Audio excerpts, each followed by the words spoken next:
This last weekend, I ran into one of my old competitors that was in one of my categories last year.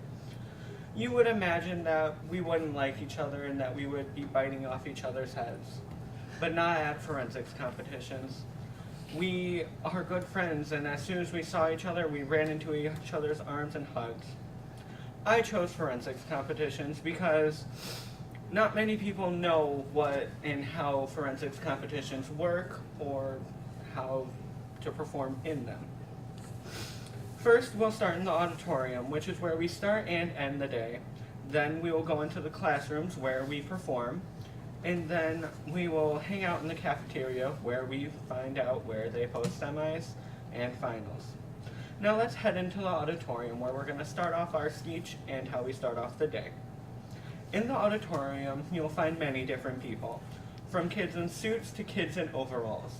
Of course, the kids in overalls are in storytelling, and the kids in suits are on the public address side of forensics.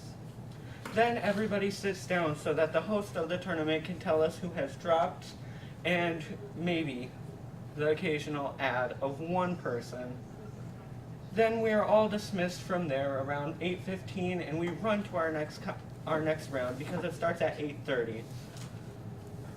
Then at the end of the day, we all meet back in the auditorium where the award ceremony is held. This is a long process where we all clap one single clap for every single finalist, and then a round of applause for every first place person in every round category. Now that we know what happens in the auditorium, let's head off into the performance area. In forensics, the entire competition takes up the entire school. So the performance areas are different in every round. We could be in an English room one time and then a science lab the next. So we have to be basically ready for anything. But what doesn't change are the performances. We get to learn how people perform, teaching us how to perform just a little bit better than how we came. In the performance area, you obviously perform. This is where all of your hard work has paid off. Now that I've talked about where we begin and end the day, it is time to speak about the cafeteria. The cafeteria is where we keep all of our belongings. Our chairs, cubes, stands, and our personal belongings. Sometimes we'll play this fun game called Cards Against Humanity. This is one of the two main games that every forensics person will play with you. All you have to do is ask.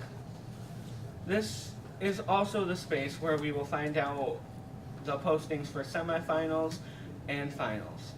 You will know because you'll see a bunch of people gathering around a poster, crying tears of happiness or tears of sadness.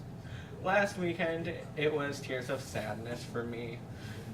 But I'm hoping that next Saturday, it will be tears of happiness. Today, I've gone over what happens in the auditorium, what we do in the performance areas, and how we have fun in the cafeteria. So now that you all know what happens at these competitions, come and support us. We would love all the support from our peers and friends. Try to at least go to one of your Alma High School forensics competitions. We are hosting 2 of them this year, regionals and our ordinary competition. Thank you.